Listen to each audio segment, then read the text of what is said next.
Welcome to the Mark Attwood Show, Adventures of the Cosmic Suits. Today, a very special roundtable where we're going to be discussing a message for humanity, the call of God's angels at a time of global crisis, which is this book here, which was brought to our attention by my good friend here. Say hello.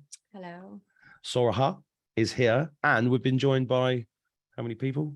20 people, I think, 19 other people. So, Great. oh, there's another one just turned up. Yeah, this book. Do you want to just quickly tell the story? Yeah, okay. So I got this book in 2012. Somebody gave it to me. I was not very interested in it because I had come across some New Age books about angels before, and I got a bad feeling reading them. So I was not so much interested in reading this book. But anyway, it was a present from someone, and so I took it and said thank you and put it away, thinking I'll just bring that to the next charity shop. Yeah, but I've got a lot of books like that. Yeah, but then one evening, just I couldn't sleep, and I thought, fuck it, I'll just start reading this book. I started reading it, and I realized that this was not any other kind of angel book, and it was actually a very, very, very important book. I started to get shivers all over reading it, and yeah, so I just kept reading it, and all the time realizing that this was a very, very important message. And for me personally, it was clearing up a lot of the feelings I was having when I was coming into contact with some of the New Age people and books, particularly to do with angels and angel readings and cards and rituals to get your angel to do what you want and things like this. So I used to get a very bad feeling, and I felt guilty because I thought I was judging those people. But then when I read this book, I realized that there's a lot of confusion out there in the world of spirituality and spiritual healing, and there's a tendency not to want to recognize that there is evil existing in the spiritual world as well. I'm just putting the word evil is obviously more complex than that, but it just simplifies it. So yeah, it cleared up a lot of the confusion I had and explained to me how there are various kinds of angels out there, and some of them are not working for God, they're actually working against God. So they're like the original fallen angels that you'll read about in the Bible. And they're actually confusing people and leading them astray, and teaching them that everything we've learned from religion is wrong, and yeah, just basically bringing people onto a selfish path that's more about materialism and material gain rather than selfless giving and recognition of God as the source behind everything. So that's why I felt it was so important. And I then started to translate a little tiny bit of it for a friend of mine who didn't speak English. I was translating into Spanish for her. And I realized that what was happening during the translation was that I was translating way beyond my level. I had very basic kind of tourist Spanish. But when I sat down to translate, it just started to work very easily, and I could translate things that I definitely didn't know. And that was very strange to me. And then from reading the book, I realized that you can get a lot of help from angels if you are doing the right kind of, if you have the right kind of attitude. So anyway, I enjoyed doing that translation so much, I thought I'm going to just carry on and translate the whole book, which I did, and it was amazing. So I translated into Spanish, and then I was actually trying to get the original publisher to republish it again in English, and he wasn't interested because I hadn't made any money. So I just felt it was too important to let fall into obscurity. So I decided to transcribe, is that what you say, I typed out the whole book again, and then tried to contact the author. And after, this is all like, I don't know, 3 or 4 years of doing these translations and everything, and tried to contact her, couldn't contact her. That was another delay. And then I dreamt, she appeared to me in a dream, and she just kind of waved and smiled, and I took that to be thumbs up from her to that she was happy with the work. And then I also realized in the dream that she was dead. or else I wouldn't be seeing her like that in a dream. And then I woke up and went looking online again, and I found her obituary. So after that, I decided just to carry on and try to publish the book. And I was having difficulties with that because it's expensive. And then Mark suggests that I make it available as a digital copy. And then if people were interested to buy that, then with the money, I could produce the hard copy book. So that's what happened. And thanks to everybody who bought the digital copy, that's just unbelievable. I have now raised enough money to publish the book. Yeah, thanks So to you thank guys. so much, because We've raised over 3,000 euros. I just don't like, I couldn't afford to do it myself. And it was a real struggle for me because I felt terribly guilty that I'd taken so long to do this and it's so important. And then with everything happening in the last 2 years, it was again, like, people don't know they're just missing so much of the information. So. And this, I've not finished reading the book yet, but when I was reading the introduction, I don't know you guys, but I was getting incredible angelic contact, and I was turning some of the things she's saying in the introduction into requests. I think the key message for this is that the angels that from God that are there to assist us will only do so when we request it. And that's the most important thing that I've learned in the last few years, that they really are there, and I can feel them now. Actually. Yeah, me too. Whoa. Yeah. Oh, no, and it's an amazing feeling, and it's just, oh wow, it's like a hug, it's like getting hugged by going down my legs and everything. Yeah, it's down my legs. It doesn't usually happen. I mean, I think we have powerful angels in we here do today. we do, and for sure. They're happy with this, and that for me, it's honest, it nearly makes me cry. It does me. But So- the other thing that she says, well, give me your name again, because I just want to Yes. what does K stand for? Karen. Karen. What Karen says in that book as well is also how difficult it was to get it published. There was a lot of interference, and I've just had a week of I've been interfered with for a very long time, but in more ways than one. But last week my son had the most bizarre accident you could have, and ended up in the bloody hospital because my ex took him there without telling me. And it was an unbelievable experience of evil. That's the only way I could describe going into that hospital, was like walking into it was pure evil. And they all of the people working in that hospital are demonically possessed. Yeah.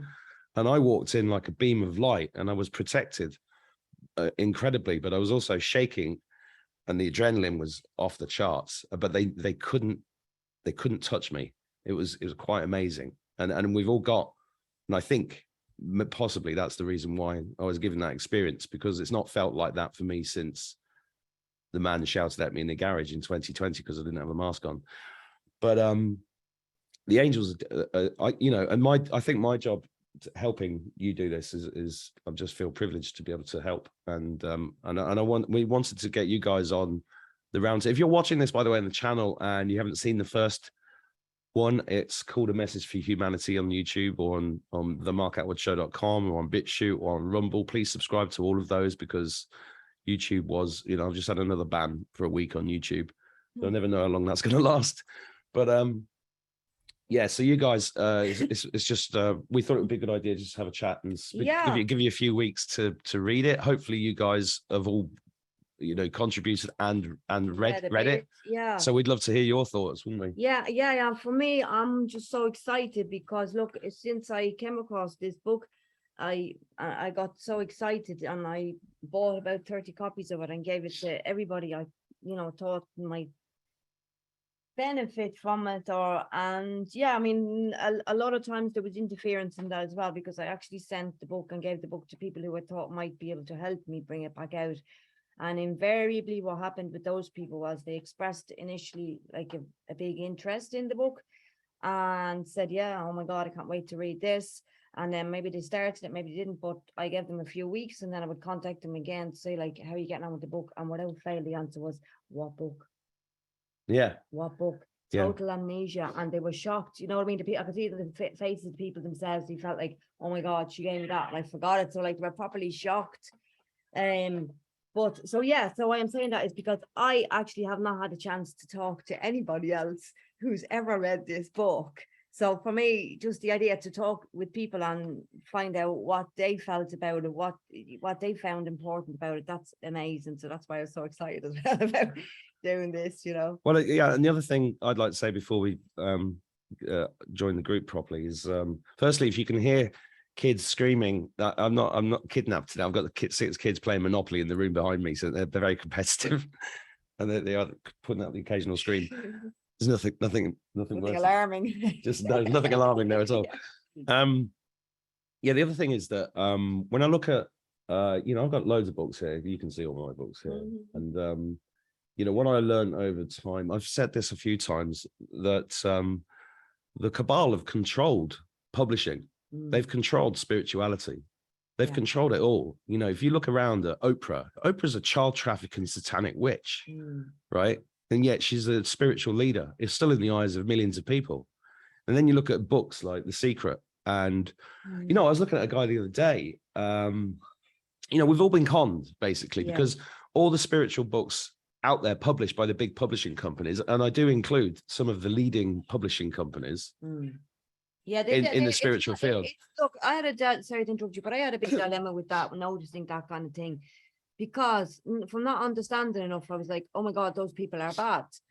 Or they're charlatans or something like that. But then what I realized was from this book, no, they're victims. They have been through not having enough knowledge, but through having a desire to help, but not enough clear knowledge about the traps and the dangers out there.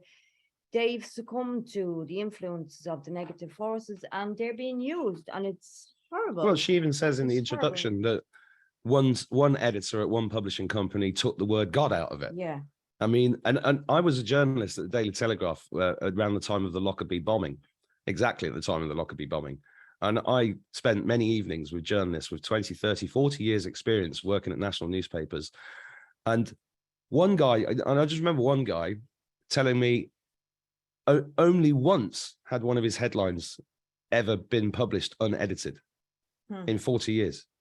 Yeah. And I learned this, I learned about, this is all part of my life journey. I was being a journalist. I got headhunted. I went to the Daily Telegraph. I lived in London for about 6 months. And, I ended up being a publisher. So I learned this a long time ago. I even did a TV show, a TV comedy show about a journalist called Johnny Blagg, which was, and I wrote it, this was a pilot that was aired on ITV and Paramount and in 1996. And my character was a local journalist, and he was filming the opening titles to his TV series. And this never got commissioned for a series because of what I put in it, because they didn't like it. And what I put in it was that, he runs over this old woman and kills her, and then just thinks that's nothing. And then he's blackmailing a politician for having sex with boys in Morocco, where I ended up living 15 years later, which was really weird. And, and he does all this terror, and he treats everybody terribly just because he wants to be famous, and it's all fake, and he just makes it all up, and he makes it onto the news by editing a story to make it look one way when he completely faked it. So I was calling out fake news. I've been calling out fake news for 27 years. Oh my God. So it's the same with publishing, which is why it's my honor to be able to help. And you guys, this is how we do it, people powered.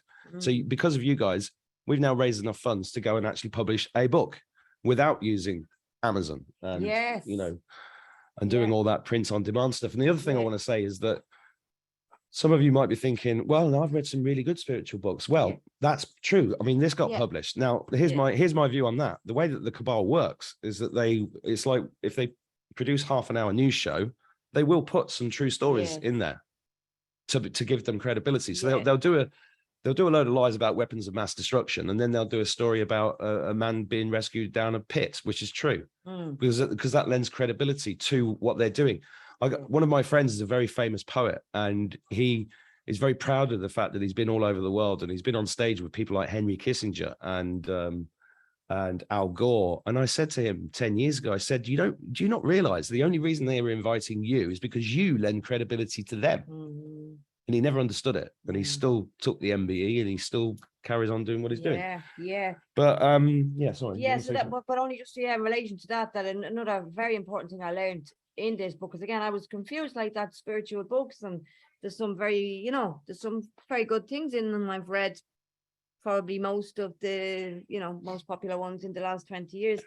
But what I learned from here was the power of the half-truth. Yeah. That you have the half-truth, and that is what confuses people. So, for example, like one of the New Age, like a big thing would be about self-love, right? And you have to love yourself, and you have to heal yourself, and forgive yourself, and be kind to yourself. And that's all fine. That's all fine, as long as that doesn't become the focus. So the half lie in that, or the half truth in that, is that there's a limit that should be limited. You're not just supposed to like keep on, treating yourself and spoiling yourself, and oh, well, I need this and I need that. And, there's nothing wrong with paying for these expensive things and that's okay, as long as there's a limit to it, and a recognition also of God behind everything that comes to us. Whether we think it's that we've earned the money and so we can afford that, whatever. No, that's all from God. And, I think an awful lot of the New Age ideas can be summed up in that. You remember that ad for shampoos, L'Oreal or something like this? Because you're worth it. Because you're worth it. Is that because you're worth it? And this book taught me not, and it's not a negative thing. It's not a guilt trip or anything. That it's not that you're not worth it. It's just that, yeah, okay, that's on the one hand. On the other hand, you have responsibilities. You have responsibility, and that's what I found was missing in a lot of other New Age thing. It's too much. Well, and that's been the know? theme of my work for the last 2 years. Well, longer. Sovereignty, individual sovereignty, taking responsibility for yourself. What was I going to say? Yeah, I was. I was just to carry on with that subject. I was. There was a guy I saw at a Hay House conference about 10 years ago in London. And I met some amazing people. John C. Parkin was there. That's where I learned the fuck it therapy from. He's brilliant. He's a really, really nice guy. And he runs fuck it retreats in Italy. I recommend those to anybody. They're really good. But there were some other guys on, and there was this one particular guy, and he gave me a big hug afterwards. And I thought there's something fishy about him, and I couldn't put my finger on it. And then I got an email. I'm still on his email list, and I got an email off him the other day. And I thought, man, maybe I should interview this guy. And then I went to his website, and there he is, hugging fucking Oprah Winfrey. And I'm like, oh no. I'm not, I can't go there. Yeah. Because they're all gonna, I mean, it's all limited hangouts, right? The Bible was rewritten by the Council of Nicaea in 300 AD. King James took 77 books out in the 1600s. The Book of Enoch, the Book of Mary Magdalene, all of, they had been doing this limited hangout thing for a very, very long time, and they're experts at it. So it is really great to get this out, and it'd be great if you guys could share. I know a lot of you are isolated and don't know anybody else that's awake, but if you can share it, then share it out. Yeah. I'm just going to let somebody else in. So we've got 24 people here, and what I'm going to do is I'd like to ask them a question. Okay. Yeah. So to any of you who have read, and not all of it, but if you've even just started it, I would like to know if you find this in any way different from other spiritual books or angel books in particular that you read. So that's my first curiosity. Yeah, I think the best way of doing this is that if you guys go to the bottom of your Zoom box, there's a reactions button. And if you click that, there should be a wave. Is there a wave? Yeah, raise hand, the raise hand button. So then I'm speaking to people who actually want to speak. So if you just go to the raise hand thing, and then I'll do you in order. I'll bring you in. You will find that nobody's raised a hand yet. Everyone's shy. Don't be shy. Don't be shy. Come on. You come on the call. Let's hear from you. Oh, we've got one. Right. Ali. Hi, Ali Zoom. Ali Zoom. Is that your surname? I bet it isn't. You unmute her. You need to be unmuted now when you speak. There you go. Hello. Where are you from? Have I met you before? I'm on Long Island, New York. Oh, great to meet you. Great to meet you finally. I've been following you for a while through Lucy. And I haven't read the book yet. I ordered it this morning, actually. So I feel like this has been a little bit of a divine timing for me. Over the last, I actually am in the situation where my parents are awake. My sister is awake. I was probably the last on board. I had a child right during the COVID pandemic. Wow. So I was more so in the whole mindset of having a child and being super vulnerable by doctors and stuff like that. Yeah.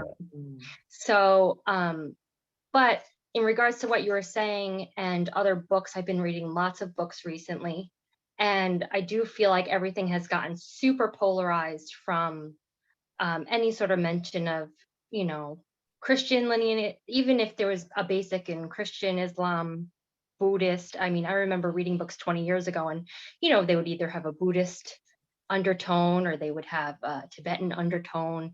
Now everything seems so well removed from any reference to anything, to where everything is, you know, you're either a star seed or you're not.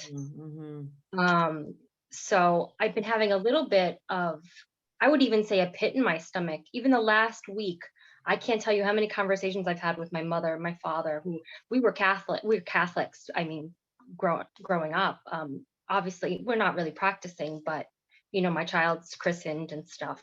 But, you know, this has really caused me to deep dive, find Mark's video, find this email within the last 3 hours. Wow, amazing. Hey. Found this, jumped on. My kid's tearing apart the other room right now. She's 2. Same here. You know, and I think I just want to say thank you, because I do believe everything is meant to find where it's supposed to find. And I will be reading the book over. I have a week away in Maine that we do every year, and we have no cell signal where we stay. Brilliant. So I will be reading it in its entirety, and I just want to say thank you. And that's all I could really contribute as to why I'm here, but I believe it was divinely set up this way for me to see this, for that unease that I've had in me.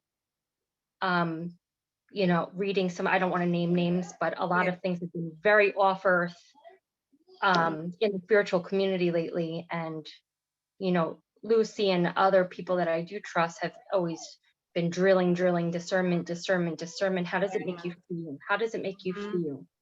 And you're right, things don't feel right. And it's not because I'm Catholic. It's not because, you know, I was programmed to believe that. I really do think that in my soul, I know certain things don't feel right. So, yeah, you have to go with it. Yeah. You know, I mean, doing this channel is amazing, because I get people, why don't you interview this person? Why don't you interview that person? I'm like, I just keep very tight-lipped. Yeah. Because, you know, you have to. And I've slipped up a few times, but you know, you've got to take what resonates and leave everything else and just sit on everything. And you know, if people want to come on my show now, I have a few people that I ring, like Lucy, and say, what do you think? Right. It's okay to ask for help as well. Right. And it's beautiful, you know, to keep yourself open, but then you always have to, you know, there is a level where you have to draw yourself back in. And I guess that's, you know, a tool that everyone is sort of learning at the same time right now. Well, the devil is a genius at deception. A genius. But what I started to notice years ago, so like I was born into, not, my family's not Catholic, but I'm in Ireland, so, you know, Ireland was a Catholic country back when I was born, so I had a Catholic school education, but I was not brought up Catholic. I was not brought up Catholic at all. My parents were atheist and more like communist leaning.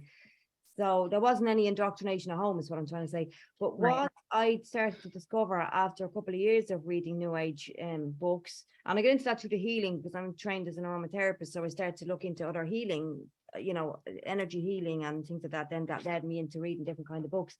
And I started to notice that it really bothered me if the word God was not in the book, if they were using energy or power or source or stuff like that. And then what bothered me even more was that bothered me. I couldn't understand it. I was like, they're not using the word God, I don't want to read the book. And then the other part of me was kind of going, what's wrong with you? Like, you know, I couldn't understand why I was bothered, but that became my reference. I would pick up a book, look at the back, and if I saw that they didn't use the word God, I just put it back down. And the book, you know, people that could have been saying, oh my God, read this book, it's exactly what you need, it's going to be so good, and, you know, this book promises change your life in a weekend and whatever, you know. And but that's what I found. If it doesn't actually write the word God, I don't want to know. And I just, until I found this book, I didn't understand that. I could not understand it. But again, that's like, was like so many, you know, unconscious discernment or some my angel or my soul, whatever, guiding me away from those kind of books, you know, because I was definitely searching and I was looking for something, you know, and there's many distractions, many attractions there that will pull you in a wrong direction. With the best of intentions, you can still be, you know, you can still be pulled, because there's celebrities backing a lot of these ideas, and people that we've been taught, you know, to look up to, and that person's cool and she's endorsing this book, so the book must be okay. And it's like, no, not Yeah, really, I mean, you know, Hay House was built on an episode of Oprah Winfrey. That's all I'm saying. That's all I'm saying. So yeah, thank you, Ali. Thank you. I really enjoy reading the book. Fair play to you for coming on today. So enjoy thanks, your Ali. book and your I holiday. appreciate it. Have a Thank good you. holiday. Thank you. Thank you. Okay, Connie Cronin is next. Hi, Connie. Hey, Connie. She's frozen. She frozen. She's frozen, is it? Well, I think that's a photo, not a video. All right. On mute. Is that? You there? We can hear you. I'm on mute. There's a dog. It Look at him. is. Stop. Hello.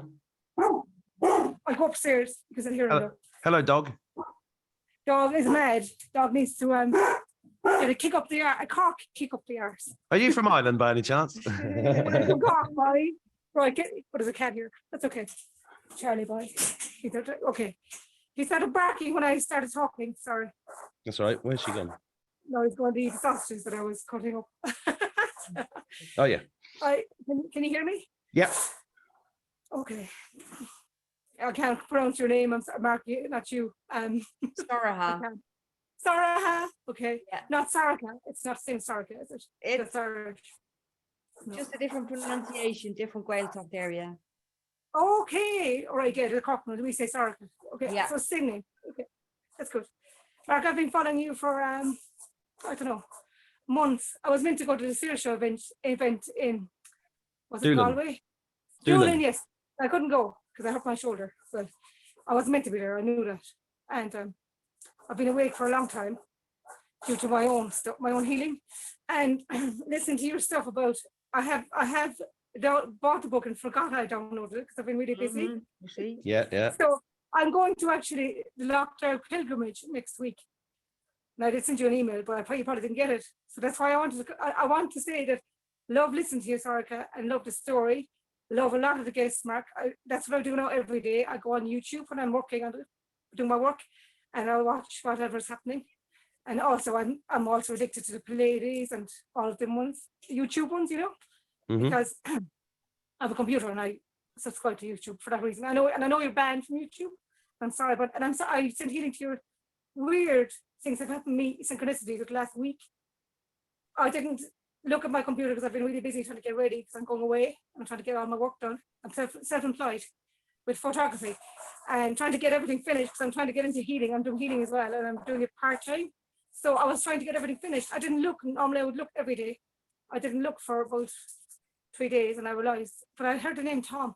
It is weird. I heard Tom and someone has said to me, you know, this, my husband or someone's husband, I couldn't remember the name. He's sick. When he said prayer for him, his name is Tom. And I said, or Thomas, isn't your son Thomas? Yeah. It was Tom. And I was there going, oh, this is weird. Because I do channeling. Oh, being followed by a dog. Okay. Anyway, good boy. So I knew, but I didn't know, you know. Isn't that's not strange. I find it very normal to be synchronized. Well, yeah, me too. All the time. It's getting more and more. And you know, when you elevate higher, you can feel it. I do healings as well, and that's why my motivation is, and that's why I follow you, and that's why I never felt so normal being a weirdo. Yeah. Good. Yeah. It is. You know, It is you always good. felt weird, and you stood out, and you knew you didn't belong, and always. Yeah. Yeah. And now So- you find a new family all of Oh my God, it's you brilliant. guys. That's what I tune into every day. That, you know, I don't have a TV. I haven't had a TV for years. You know, and I think we've all got that in common. Mhm. got that in common. Yeah. So no, but anyway, what question do I have? The question that's coming to me just now, because like I do a lot of my own channeling.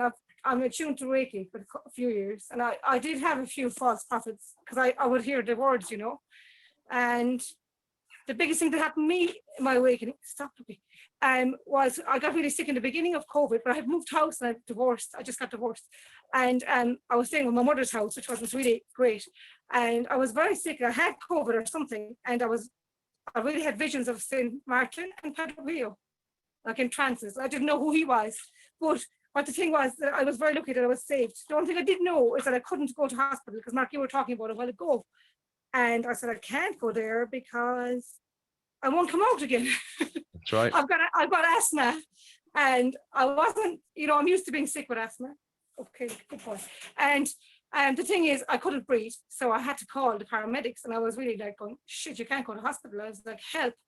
Weird. The paramedic that came was really sound. Like, he was really good. He was Eastern European. I can't remember his name because I couldn't even talk.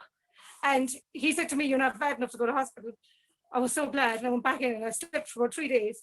I didn't even wake up. But I was really, I was really saved, like, and I knew my soul and my gut knew. I've always heard the warning, you can't go to hospital. And I knew that I couldn't breathe either, So, but I was lucky I got him because somebody else would have said, come on in there now. When you go in there, there's a good chance that, you might be okay, but when you can't think and the oxygen's not going to your brain, when you've got asthma and really bad, like, I think I had COVID, I don't know what, virus, whatever, but I was very sick. And that was the beginning. But what I was going to ask you, or what do you think? I still practice my own channeling with Reiki, and a lot of it is my own channeling, and I always use my own discernment. And you see, I would take and leave a lot of stuff if I didn't feel it was right. Oh, he's following me, sorry about this. My dog.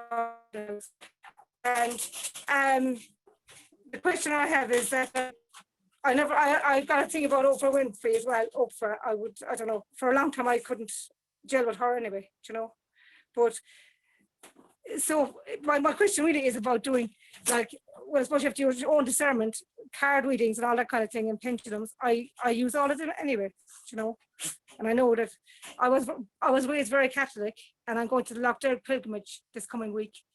And like I would consider myself a-religious, and I would just use whatever I need in each kind of, mostly Eastern, I suppose, but I don't really feel affiliated. I feel I have a direct line to kind of God. I don't like the word source either, actually. It never kind of resonated with me.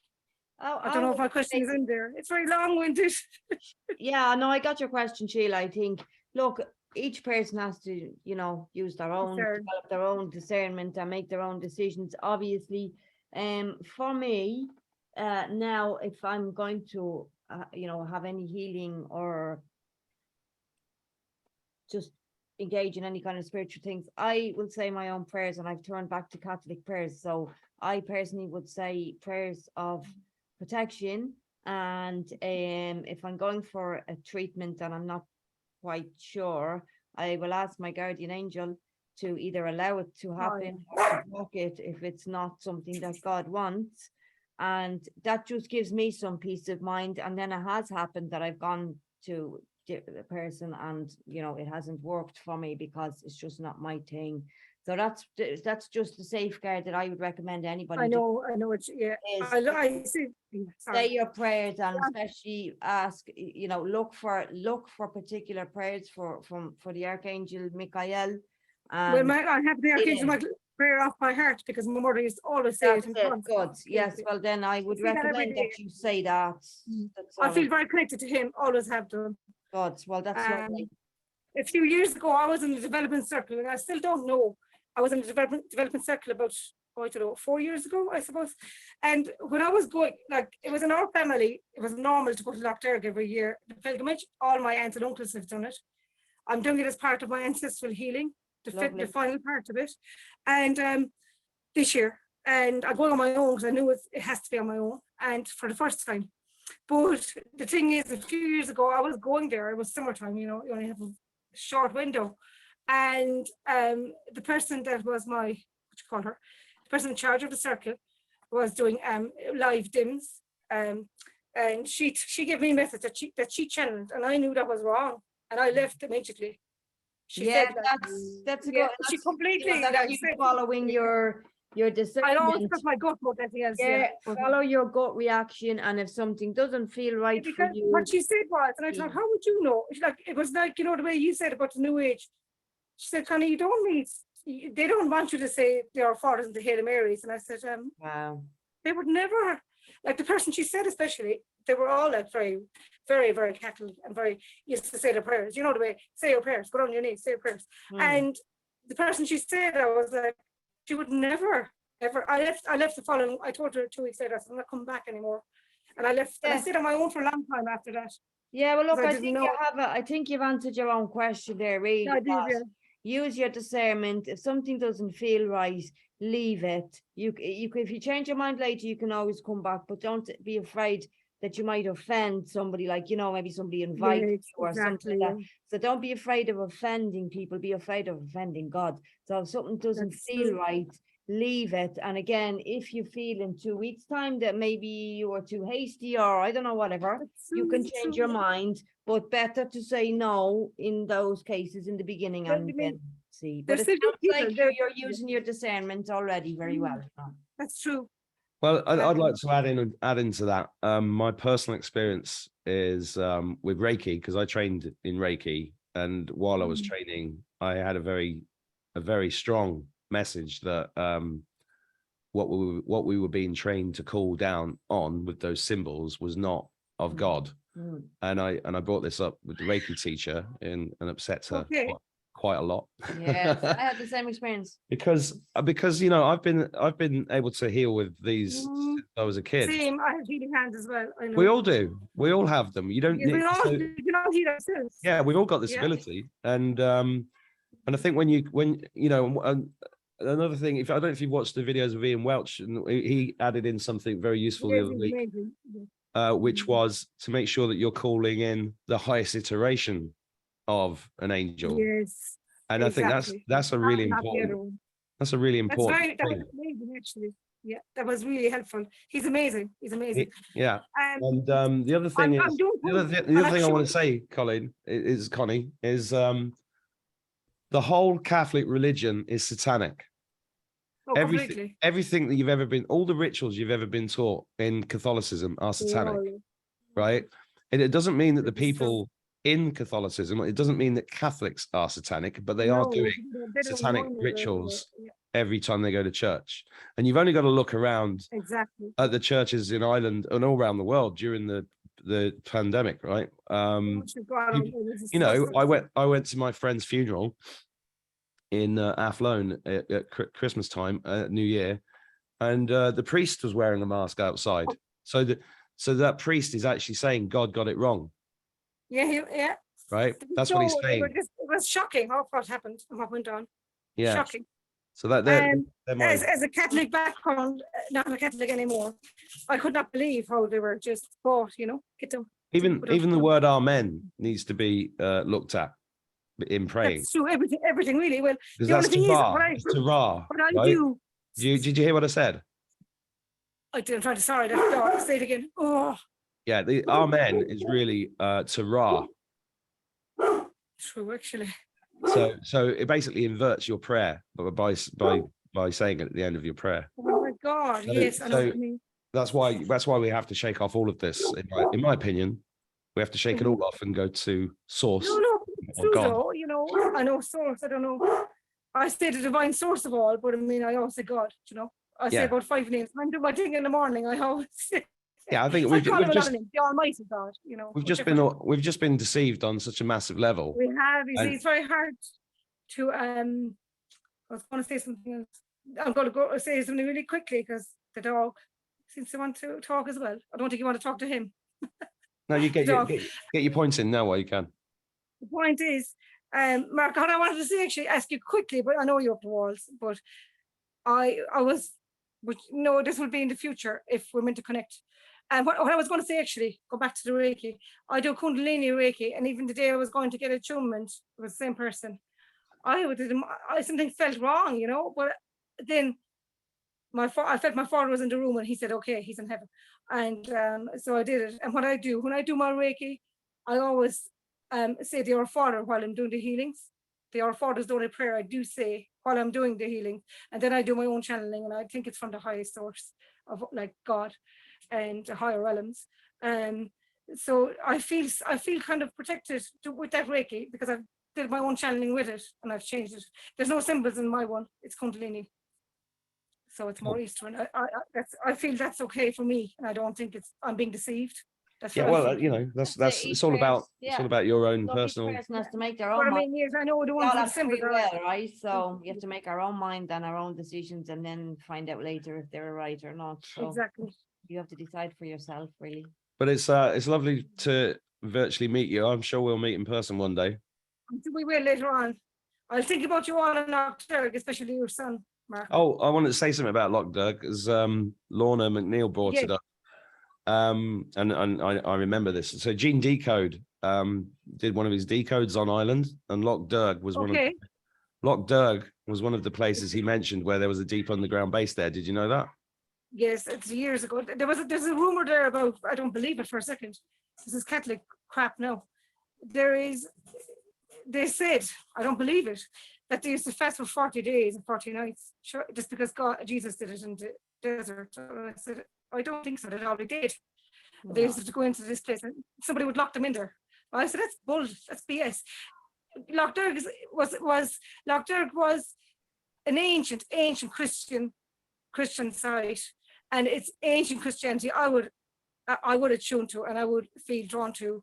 I don't have any time for the Catholic Church, and it's a pity that they took it over, because there'd be a lot more people going there for sure. It's more like a spiritual meditative. You go to the dark night of the soul when you're up all night and you don't know what you're doing. Then you get the utopia the third day, and you leave. And I can feel the ancientness of the place when I'm there. I feel very drawn and feel very much protected by the ancestors, really, really old ones. That vogue, like the saints, are really the old ones, you know, ancient Christianity, not the Catholic Church. I just wish that they weren't in it, but you have to use, that's terrible, but I feel I'm using them because I don't practice, but I go there because of Loch Derg and the older meaning of it, not because of the Catholic Church. You know what I mean?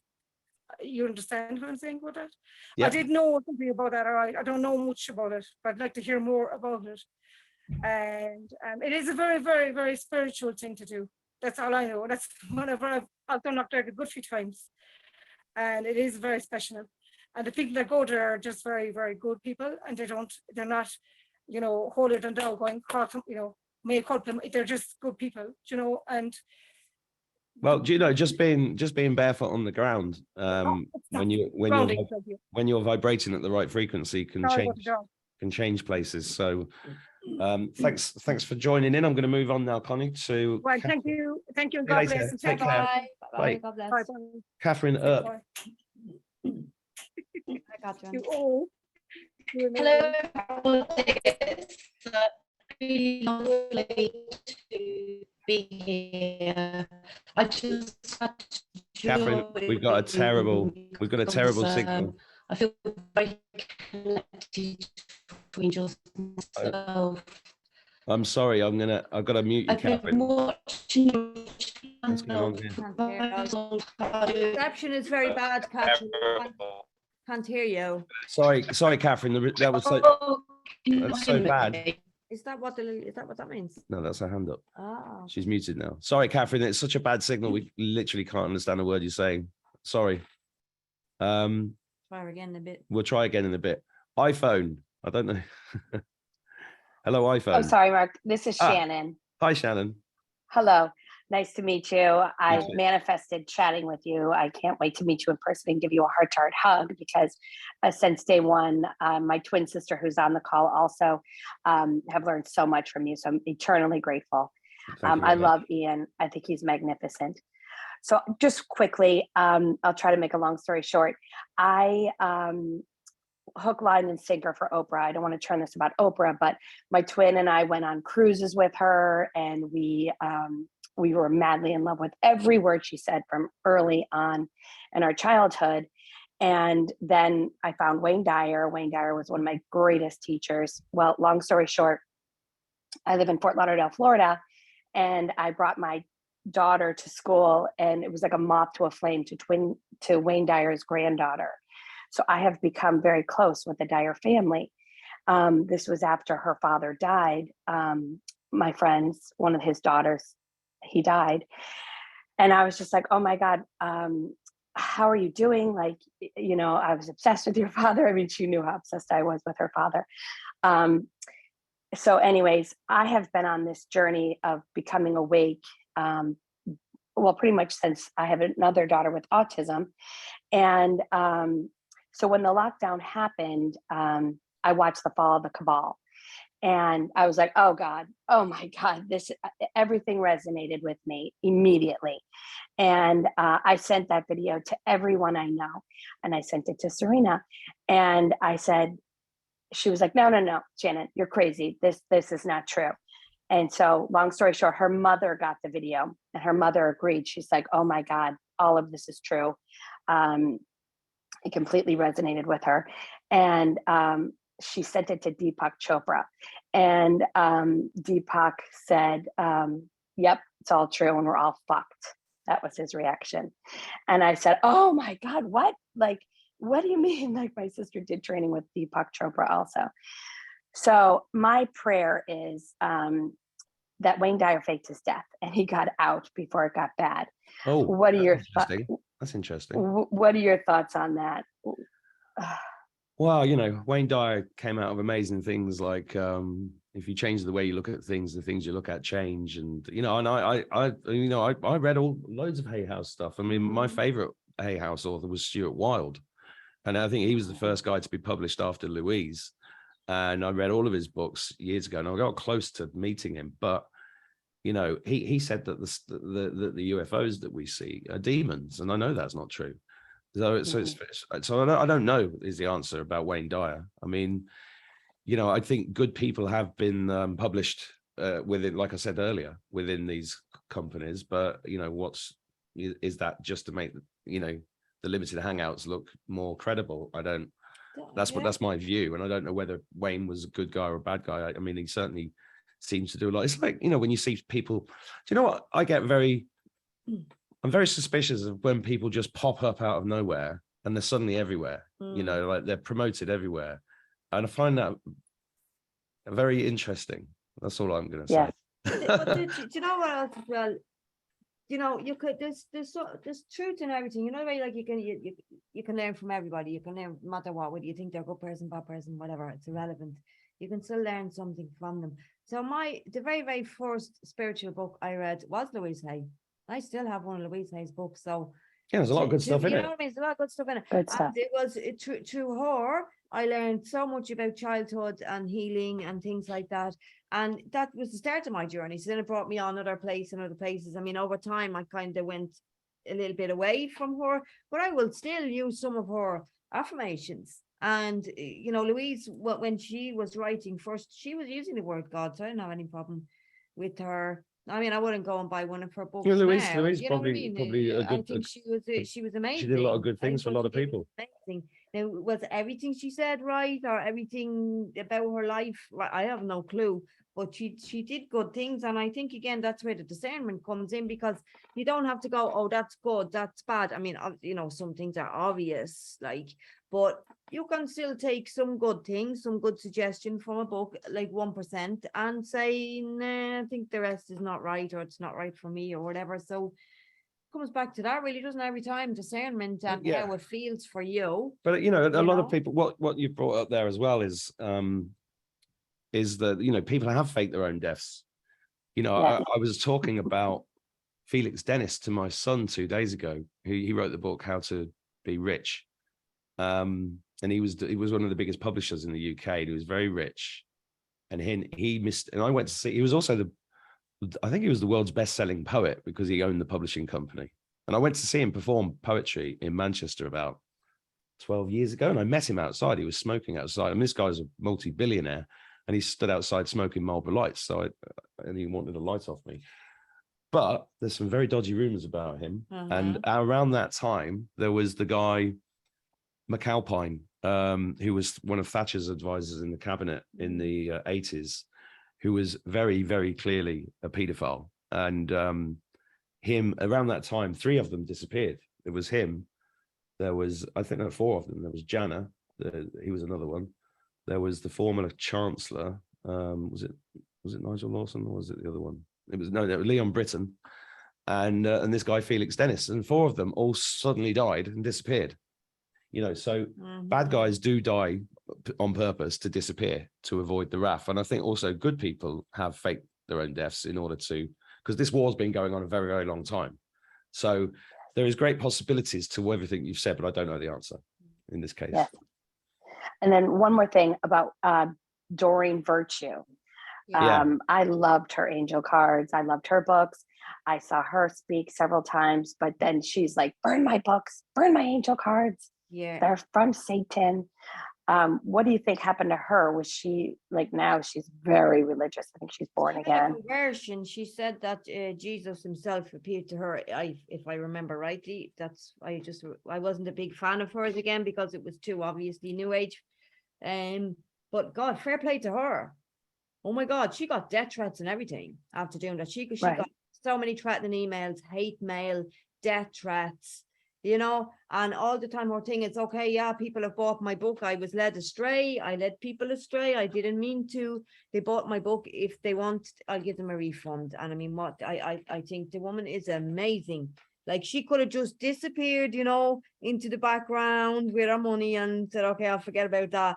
But no, apparently she was told that she had to, it's her job now is to rectify what she done wrong. So, oh my God, fair play to her. Fair play to her. Yes. What a climb down, And Yes. so yeah, she's on her buzz. It's she's fairly Ooh. religious. Ooh. But yeah, full respect for Dorian Virtue now, I tell you. I've got the Mark single. Yeah. Wow. Yeah. Thank you, friends. Appreciate you No, both. That is a really Did you- interesting one. Did you read the book? Oh yeah. I bought it today. I will read it. Deadly Absolutely. enjoy it.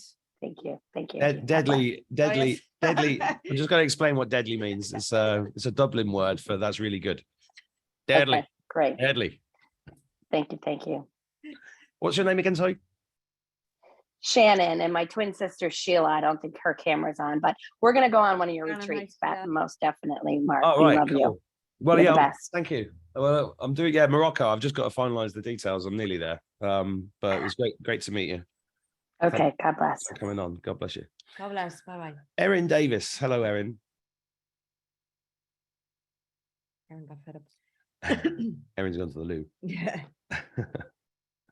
Where's the unmute? There button? I am. Oh, there it Can is. you Hey. I'm outside and I'm training my cats to stay on the property. So You might can't have to train run. cats, Erin. That's impossible. Yeah? Yes, mine What? cats. You can train Yeah. cats. That's amazing. Oh yeah. Oh yes. Well, first I train them with a lead. I don't know if you can see this one with a lead. Midnight. Are lead? you listening to this? Midnight. Oh, she's Yeah. on.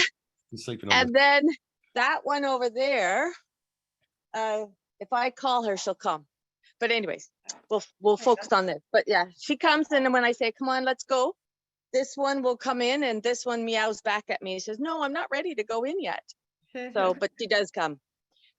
Okay, so I have 2 questions. One is the fact that, those that are getting vaxxed and family and stuff. So I do have one family member that is not for the vaccinations. And we sort of talked. The problem is, it's my mother, and she is a narcissist, a malignant or covert narcissist, Lucky not a you. nice person. Oh my God. Yeah. And although I'm aware of it, I've just got discarded for the golden boy.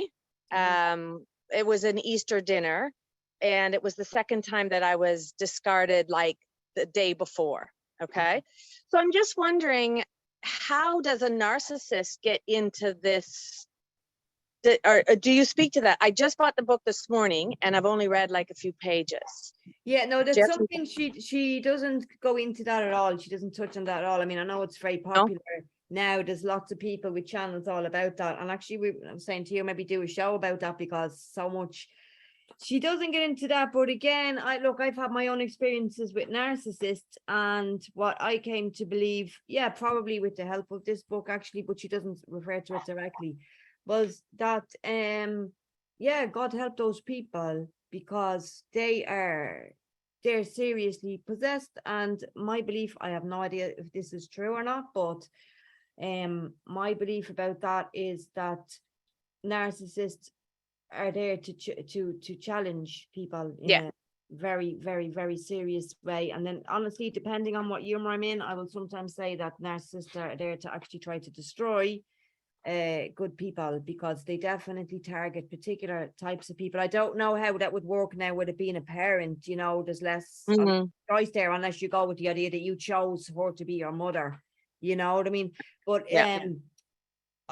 so what, at least it's an idea that I play with, is it's something I am not finished thinking about this, but it is that relationship. What is a narcissist from a spiritual point of view? What's going on there No. spiritually? Because obviously if you start thinking about things spiritually, you have to raise yourself up and not do the blaming thing, right? You have to try to understand and all of Mhm. this, which is very difficult when it's so, like, it does seem to be so black and white. But yeah, so I don't know, like, they're definitely very, very strongly possessed. And then I just think it's a curious thing to think about, why they meet who they meet, why the people that fall for them. And I'm curious to why, but she is not getting vaxxed, understands that. But then again, she's a born again Christian. So I guess maybe there's all parts to us. There's in all that- parts, there's good, like that, there's good and bad in every person. And I've had narcissists, you know, destroy Yeah. cause destruction in my life big time, but I Yeah. can still sit here and say that there was a lot of good in those people. And a lot of people will not understand that, because they think, oh my God, you must have some like weird victim, you know. Mhm. What's that There's thing also, called? if you think about it, Stockholm syndrome. That thing, yeah. And that's the thing which the is whole not world suffers from. right. There's Mm. I've got an interesting viewpoint on narcissism, because the word didn't really exist until 15 years ago. No, I never heard of it. I'm very suspicious of when the words become Suddenly things become, like yeah. LGBT and like Mm. anti whatever, because the cabal know what they're doing, right? So my view is that everybody has narcissistic tendencies at times, Sure, we all have and if you different guilt. display them, you become labeled a narcissist. And then it's a bit like autism. It's a very broad spectrum. It is a you know. very broad spectrum, but anybody who's had close-up contact with a narcissist will be in no doubt as that they've dealt with that person, not just a person, you know, being selfish for a few days, or Yeah. you know, everything else that we can all be, right? So I would say I'm not a selfish person. Doesn't mean I'm never selfish. It's just not like a major issue. So I think we can all be everything. And I'm, you know, but I think with the narcissist, sociopath, psychopath, those kind of people, I mean, you're talking about a whole different category there, Yeah. like, you know. Well, in all fairness, I was informed by someone who knows them back in the 90s, early 90s. But as you're right, Mark, there were no books on it. So to me, I only saw it as that someone who loves themselves. And that's how That's all I thought it was. that was my only somebody very reference. vain was what I thought. And then it was in the 2003, it reared its ugly head. And I've been always the type of child, I was the quiet child, but I Yeah. also knew that my mother didn't love me, but I wasn't never sad about it. I never yearned for her love. I just knew that she didn't love. She only loved the golden child. You know, and how she pitted us all against each other, us kids, right? But it didn't bug me. I did my own thing. But in 2003, I became, I don't know, something happened to me and I wanted to rescue the family, don't you know? And so I started telling nice. people about, you know, who mom was. And my dad, you know, absolutely not, because again, it's the ego, right? He doesn't want to think that he married someone who really doesn't love. And my other two sisters what is that? They wanted the mother's love. So of course they told the mother that this is what I think. And then for the first time in her life, she would use the word to say sorry, which she never did prior to that. Like never would use Well, that's that a word. breakthrough. That's, yeah. That is a Yeah, so I always known that, but I just am so like, because the rest of my family who aren't narcissists, but narcissist injured, so that shows signs. They've all bought the farm on the vaccinations. You know, they're, you know, double vaxxed or quadruple vaxxed by now. So I just was curious to your perspective, you know, where she's at. I've now just decided to walk away from it though. There's very interesting people on, I mean, I delved into that for a while, trying to understand some of the things I've been through, and I didn't like a lot of the people I found because they were real blamey. But I found this Yeah. one, I cannot remember her Oh, name, but okay. she's all I can tell you is she's American and she has long, very black hair. That's any help at all. But what was different about her was that when she talked about narcissists, she would use the words AID, and then she said they were an aid, and she said that stood for an angel In disguise. Yeah.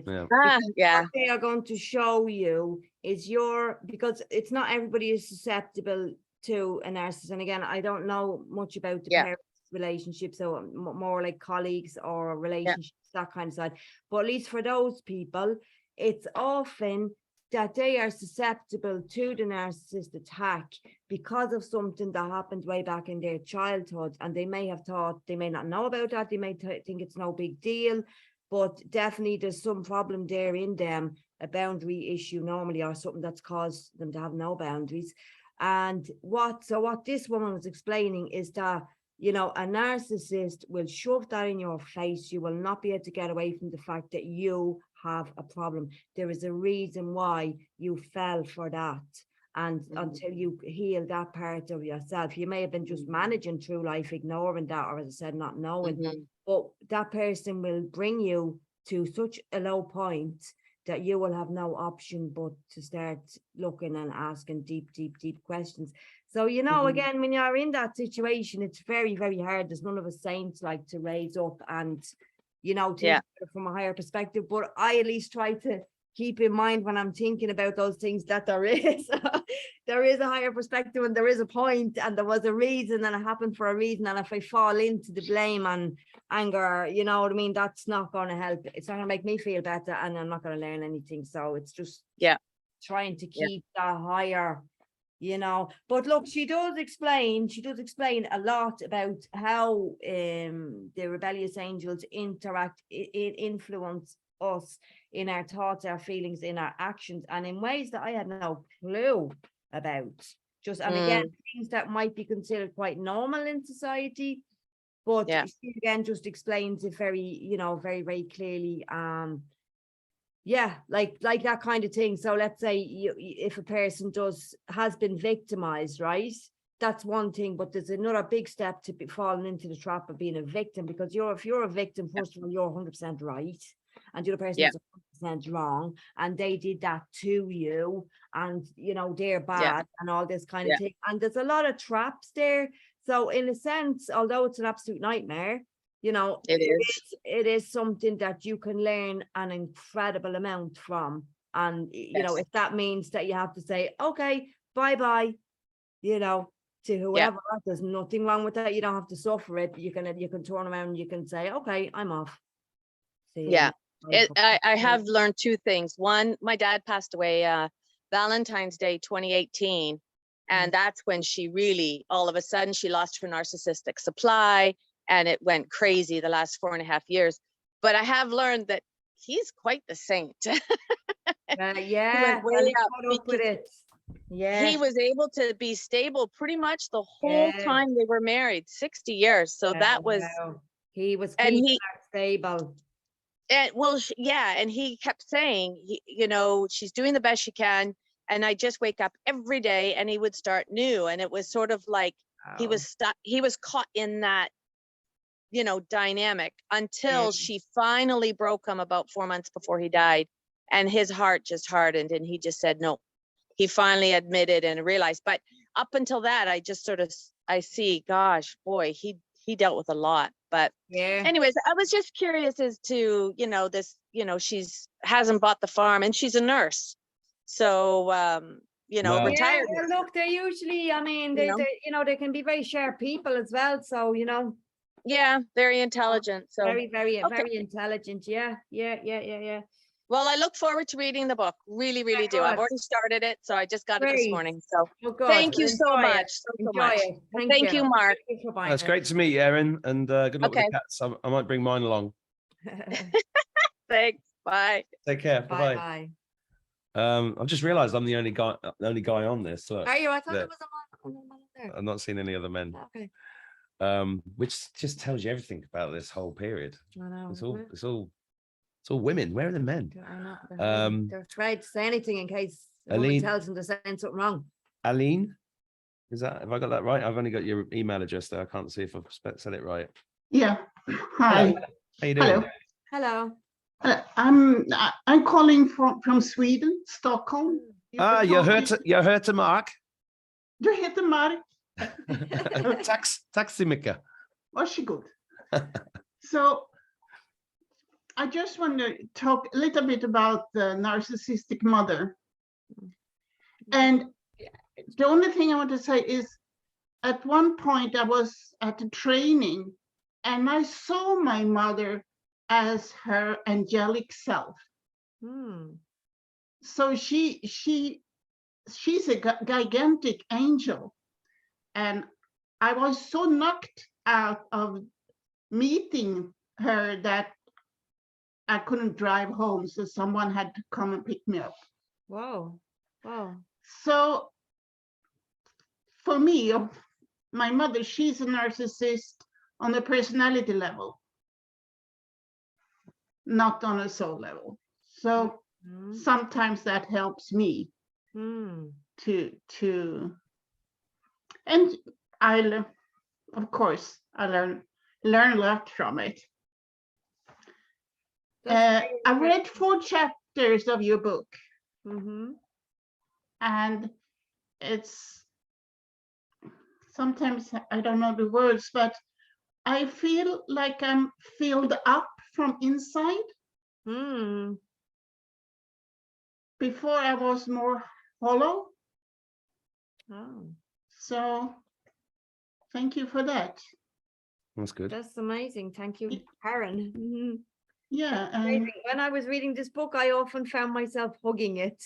That's also why I wanted to produce it in a real copy so people could. Yeah, I really would like to have it. We should publish it with a warmer on it, so it doubles up as a hot water bottle. And it's hard when your heroes fall, like Oprah. And, well, it's been hard for, we've the amount of people that we've had in our esteem that we've got to let go of is quite extraordinary. But the funny thing, not funny, but the first time I heard something negative about her, I just knew it was true. Yeah. Same here. That's the It's same, like isn't it? From that second on, like. Well, that's why. I mean, did you hear of Jimmy Savile in Sweden?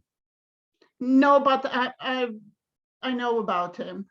Yeah, I mean, when and it's been very weird for me personally, because I knew about certain people. There's another guy in the UK called Rolf Harris, who was a Australian entertainer that had been on TV for 50, 60 years. And again, with kids, I grew up with him, and I knew about him way before it was public knowledge. And my friend actually bought one of his paintings for his wife, and I said, I think you better sell that pretty quickly. Wow. And his reaction was, why? And I told him why, and he just laughed at me. I didn't know about him. Yeah. He was very bad. I mean, he was anybody painting the Queen. Yeah, well, we just got to let them go. I mean, all of this is about letting go, and that's why I think God's planned it out this way.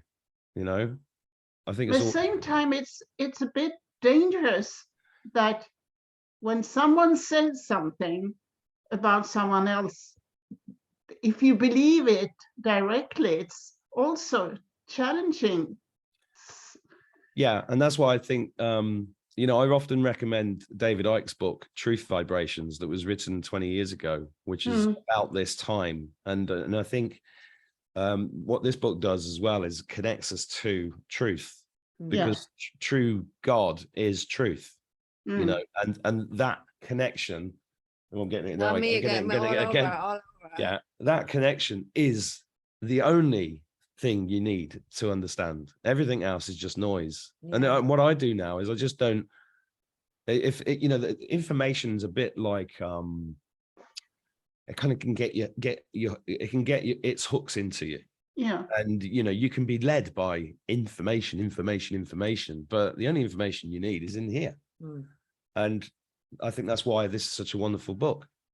And this whole conversation, hopefully most of my work is all about this as well.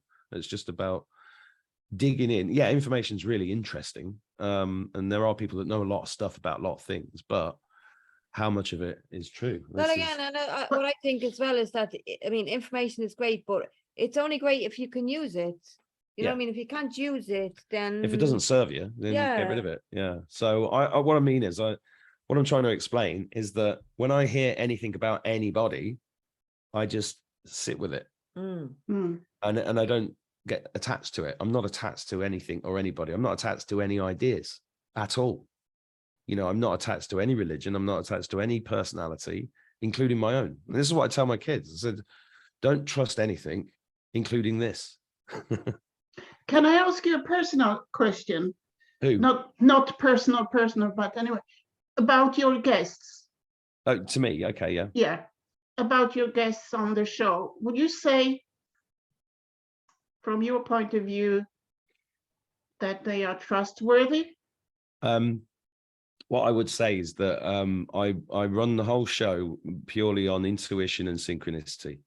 And everybody that comes on has something to bring to the table. Whether they are trustworthy or not is up to you to decide, which is why when I interview people, I tend not to disagree with them during the interview, even if they say something that is disagreeable, you know. Okay. So that's why I think I was chosen to do this, because I think I think that's what my channel is all about. And, you know, God told me to do this channel, and I'm just doing this. I'm just doing what I'm told. My friend, she's a bit tired of me because I said, well, when I watched Mark, and she said, enough with Mark. Yeah, no, so I've been putting a few too many videos out, I think. No. Yeah. Whereabouts in Sweden are you? Stockholm. Stockholm. That's on the. Yeah, I've been there once. I used to go to. I'm originally from France. Oh, of course. That explains your name. That's why. That's why I was a bit confused when I thought you were going to say you were French. Yeah, I used to go to Falkenberg quite a lot. Okay. I love Sweden. I don't like what's happened to Sweden, but I love Sweden. No, yeah. And France. I love the whole of Europe. I just hate the EU. Anyway, it was lovely to speak to you. Thank you. Thank you very much, Aline. Thank you. Enjoy the book. Yeah, I will. Thanks. Great. Okay, I think we've got. Try her again, see, sorry. Well, we'll try Catherine again just to see if it's working, Catherine. Can you hear me? Oh, no, No, you're breaking up. Me? No, it's the worst. It's the worst. It's all your words are going on mechanically. No. Freaky. You sound like a Dalek on acid. Sorry. So weird. Is her location on? I don't know. It's just a bad signal. We try you again later. We've got Tish up next, I think. Tish. Oh. Hello, Tish. Earth to Tish. Tish with the bug glove heart. No, Tish giving up. Okay, right. We're going to move to Sean Barnard. Hello, Sean. Hi, thank you very much for doing this today. I recognize those big glasses. Yeah, the $4.99 Amazon. Really? Yeah, 3 times I'm blind as a bat now since I hit my 50s. I was about to tell a story, and then I realized that this is probably going to go public, and there's certain things I don't want to reveal. I would do if it was private, but well, that's fine. But one of the things that I wanted to ask both of you about was, and what I've realized recently is the influence of, you call them fallen angels, or, the dark angels, or would they be the same as demons or entities?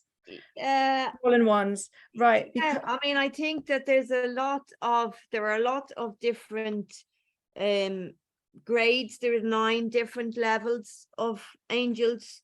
So you can have different within that. You can have different ones, more or less more powerful or less powerful, or ones dedicated to certain minor kind of molestations, they call them, and then other bigger ones. It depends. It depends, from what I can understand. It depends on the person. So, for example, I'd say, you know, your average normal person, they might just have a small little, you know, demon or rebellious angels, you can call them as well. They might have a small one, but then let's say if you're talking about somebody who's really dedicated, like, I mean, priests, you know, some good priests out there, that's no joke what they have to go through, because it's not just some little tiny demon is going to be annoying them. They are going to have a whole host, you know what I mean? There's going to be legions of demons destroying them, you know. I was actually thinking about Yes. this morning, because I got married in a Catholic church, and the priest was a total alcoholic, complete alcoholic. I mean, and there's a he lot. if he got half the words, then I'm sure I wasn't actually legally married. Yeah. So look, so there's different. But I was thinking about him because I also knew other people that had been through the seminary, and the paedophile case that I was involved with involved the Catholic Church, which was a £200 million lawsuit against the Salford Diocese in Manchester, and it was because of this Catholic school which was running a paedophile ring for years and years and years, and this Monsignor that was in charge of it all. And I saw all that get demolished by cabal people, and that was horrific. You know, the court case, you mean? Yeah, I can't go into details on that, but what I learned a huge amount about how the Illuminati really works in society, and how they contain all these explosions of you know, really bad cases, how they destroy them. You know, and you know, it's like, and I've seen loads of this. I mean, there was a guy called Robert Greene, who was a wonderful, wonderful, wonderful human being, and I met him at David Icke's Wembley talk, and I was proud to shake him by the hand, because that man was out there fighting for the rights of a girl called Holly Gregg, and he got put into prison twice, the kangaroo court. They you know, the Scottish police drove down to Cheshire, took him out of his house completely illegally at 2 a.m. and then put him in prison for 2 years twice, and denied him his medication, and he eventually died. So, you know, I've seen, you know, it's just the courage it's taken for people to stand up and talk out against this, and it's because the strongest demons are the ones that go for these most influential people. And sorry to interrupt, but what I was going to ask was that, is my instinct right? When I work as a therapist, and I put a lot of spirituality into normal therapy, because it's just the way I've woken up, and I'm trying to integrate what I've been taught with all my spiritual beliefs. Lovely. And the more it's really weird. People say, I've seen your website and it's got angel feathers coming down and things like that. And I draw a lot of people who either are psychic, or you know, they all seem to come to me. Or there's a lot of people who are very confused, and I help them wake up. Now, it's really funny, Mark, that you mentioned something about addictions, because I suffer from addictions. And whenever I start waking a lot of people up, I had your addictions, you get attacked and your addictions get worse. My addictions come out. Same here. I was just talking about that before the call. Well, do you know what happened? I started waking a lot of people up a few months ago, and I don't think this is going to be seen by many people. Well, no, you don't need to be public. You don't need to go into detail. To cut a long story short, what happened was I rolled my car, and it rolled a few times upside down. I ended on the roof the other way around, but what I know, I've got a mission to do.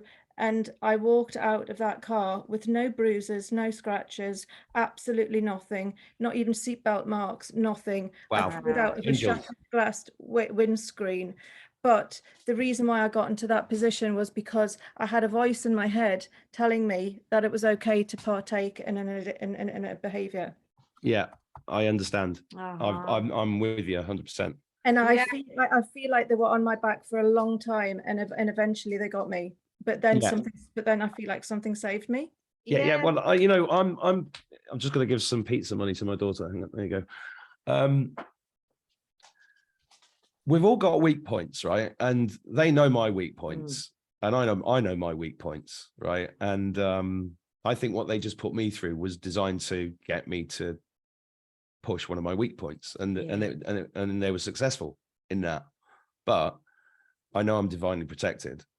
And the other thing is, you know, some of us that do this kind of work will get attacked, and the attacks actually make you stronger, in my view. And I'm not worried about them at all, because I know that I'm eternal spirit. I mean, even if I did die now, so what?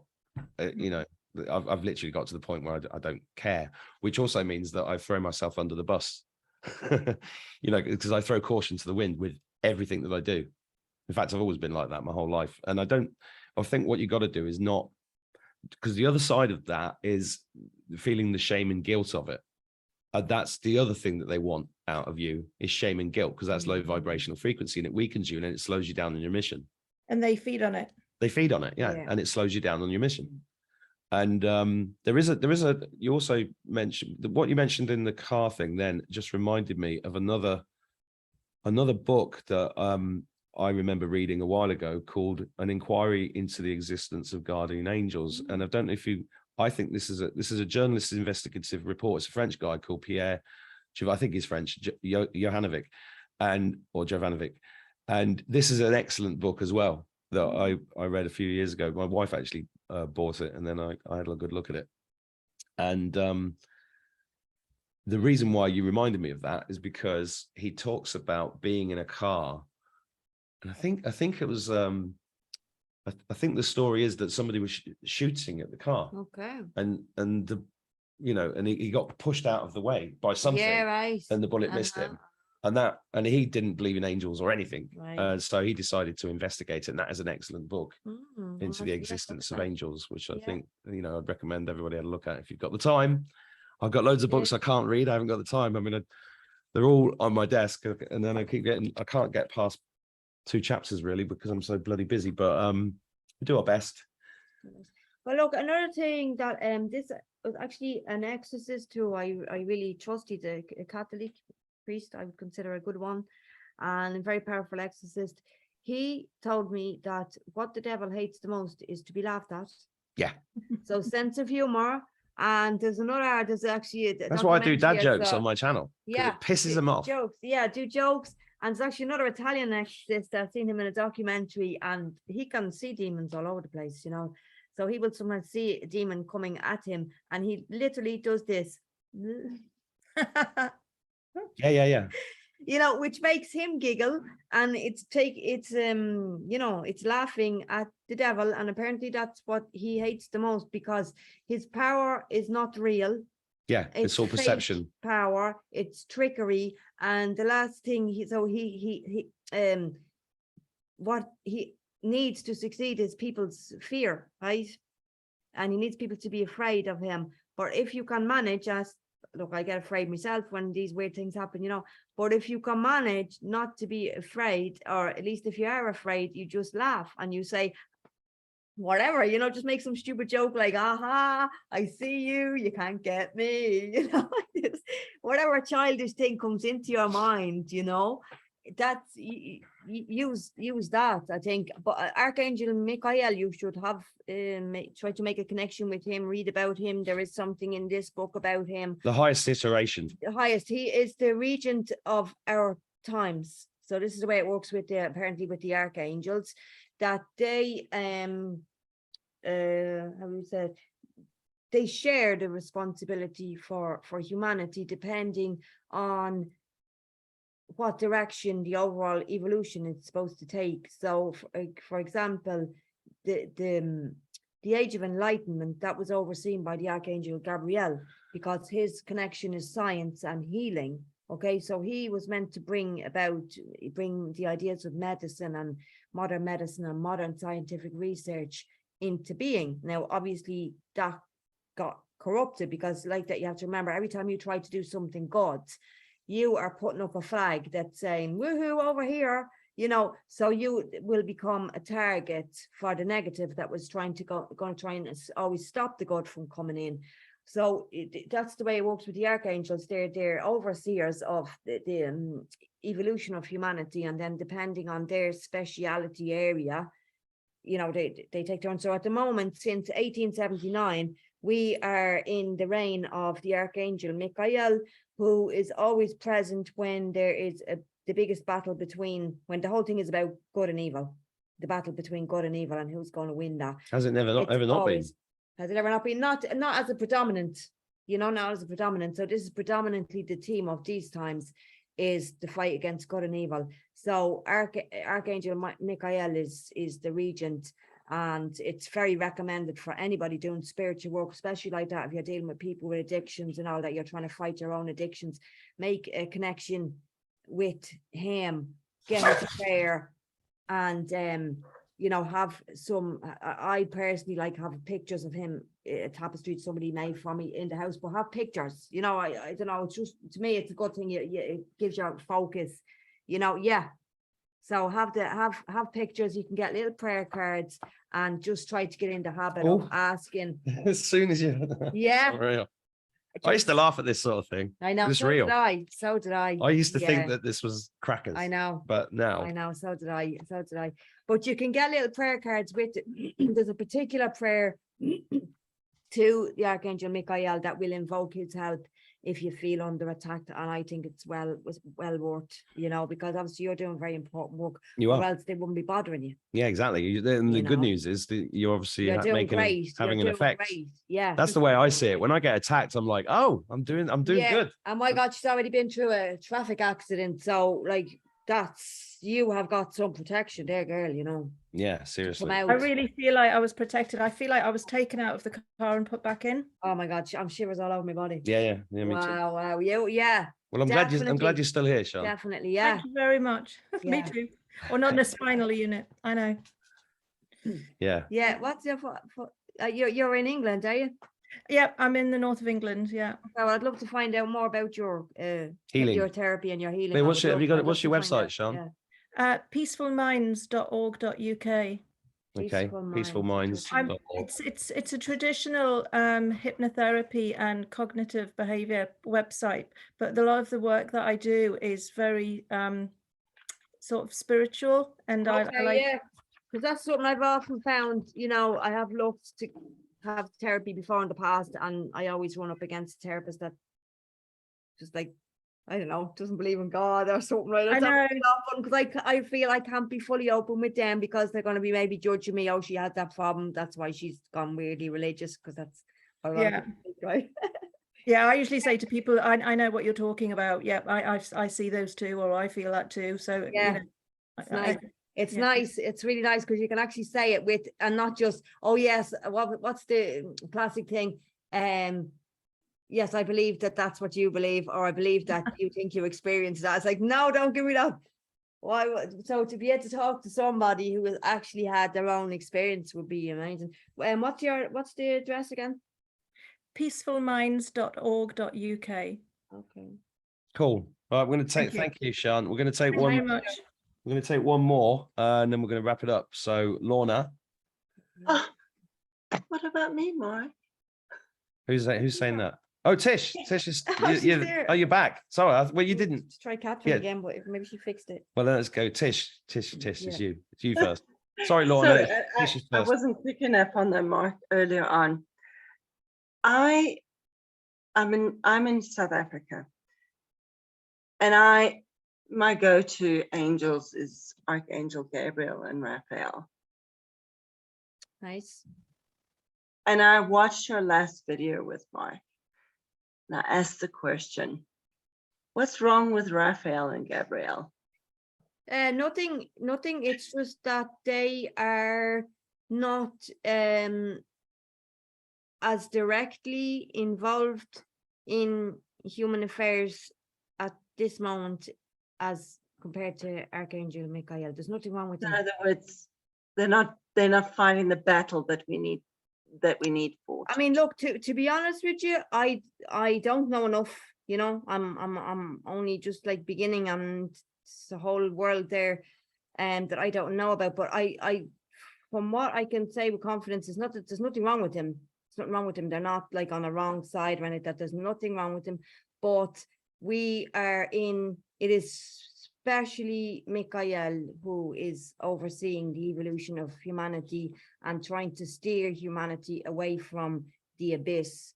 So it's his intervention, how I understand it, his intervention is more powerful at this moment. But look, if you feel you have a connection with those that are archangels, I mean, you know, you carry on with that, you know. But that's okay. So if you read the book, she explains all that, all the different, and she's got a good few pages on each of the archangels and talking about their particular role, you know.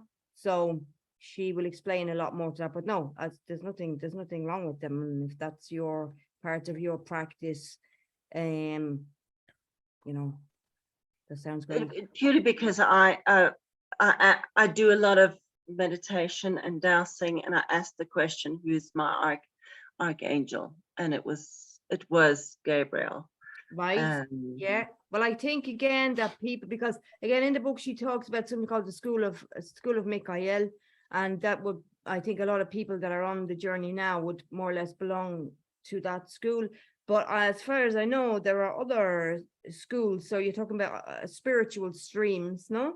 That would be coming from different areas. So, you know, Gabrielle is more to do with the healing and the sciences. Raphael would be to do with the arts.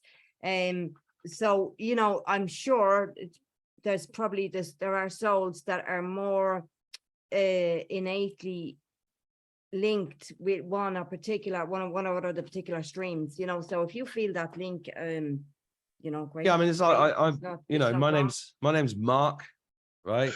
M-A, Mars, Ma, the first light. I've always identified with being a warrior since I was a little boy. Since I came here, I went into the military. That was my first job. And my connection with Michael has just been unbelievable the last year. And, you know, if you look at this card, you know, what's he wearing? He's wearing the same clothes that I wore in my QHHT session last week. And he's carrying a sword. Where's yours? I've always identified with this since I was a little boy. I remember thinking that I was a Roman soldier when I was a kid, because that's a Roman soldier's kind of outfit. So yeah, I mean, you just find the one that resonates with you, I think, and because they've all got different roles to play. Because in any war, you have scouts, divisions, warriors, you have infantry, you have air, you have sea, you have, you know, technicians, you have all of these different skills required in any kind of fighting force, right? And I think that's the same with the angels. Yeah, that's it. And it's just I feel part of my waking up to in the spiritual sense to that God was real and angels exist was a lot of synchronicities to do with the Archangel Michael. So that's why I particularly talk about him, not because he's in any way better, and I'll say how I understand it. It's just that he's, they call it the regent. He's the regent of our times. So each of these periods of time are 350 years in length. So we're about halfway to 1879. This regency of Michael began in 1879. So we are about halfway through it, 250 years or less than that. Is that all in the book? I'm very grateful because I've been dealing with a lot of external conflict. My home was flooded, and it was as a result of something that the council, the Johannesburg ANC governed council, has inflicted my home with some toxic dumping. Lovely. And I thought, well, at this point, it's Gabriel's not doing the job, so I called in Michael. And it was synchronous at the time that I watched your last video with Mike. And I thought, maybe I need some kick-ass angel to come in and sort this shit out. I've been calling on him. So I see everything is divine. Very good. Because isn't Gabriel to do with communications as well? I think he oversees the areas of communication. So I know that he's healing. I don't know if Raphael is more. One of them is also communication. So one of them is but you know, angels are all about communication. I mean, whether they are on a fighting level or whether they are on a healing level or whatever. They all are about divine communication. But I wanted to just say one last thing, in that I made an offer on the YouTube link that I would gladly assist with the translation of the book. Oh, you did, and I never got back to No, you. no, it's fine. Look, I don't know how you do those things, but let's get our email or something. Yeah, Tish. If you write to Mark at themarkattwoodshow.com, I'll pass it on. Yeah, brilliant. And I've got your email address. I will send you a personal. I'm on your mailing list. brilliant. Yeah, Cool. no, there's another Divine lady. love and light. Thank you very much Bye. for the Thanks, good Tish. work you do. Enjoy reading the book. Thank you. Thank Um, you. Thank you. Yeah, Thank you. there's another lady, Patty. I don't know if that's her there, but she there was a lady that offered to do an audio recording of the book. So I am in touch with her, and just to let her know I haven't forgotten. Yeah. Okay. So I want to move on. I was just thinking then about when Sean was on. I forgot to mention. I think we need to change the word therapist. Don't you? Yeah. Because it actually says the rapist. Oh yeah. Okay, right. This is something Try which is Catherine, because I know how they use the language. You know, it's like It's clever, no morning. mistakes, Yeah, yes. yeah.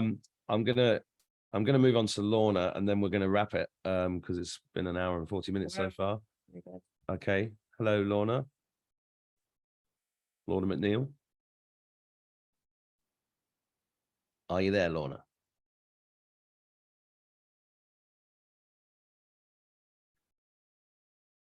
No, looks like she's gone. No, she's gone. Try Catherine and see what she I'll try Catherine one last time, Catherine. Yay.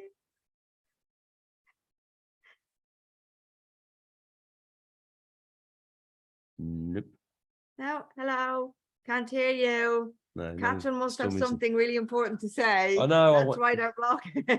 Sorry, You're Catherine. the only person there was a problem with the sound. I know. Oh no. Okay. Oh, Lorna says it's not letting her unmute. She's muted. Oh, Well, okay. you know, It's maybe telling they, us it's loud enough. or you know, Or they're interfering.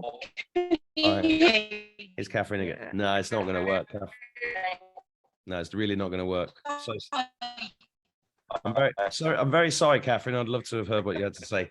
So everybody, thank you for coming. Sorry. Thank you for coming. Sorry, I can hear myself back. Who's Yeah, it's just need to mute everybody. Okay, that's better. Right. Thank you for being here. thank you. for There's a inviting link me. below the video where you can get the ebook version of this, and there will be an audio version of that out soon. And there will be Thank you. print version. Thank you for your support. Thank you all here for coming. My cat has just put her paw on me because she wants me to feed her. She's teaching me her psychic Lovely. abilities. Thank you, everybody. And thanks everybody for watching. Take care. See you soon. Thank you very much. Thank you. God bless.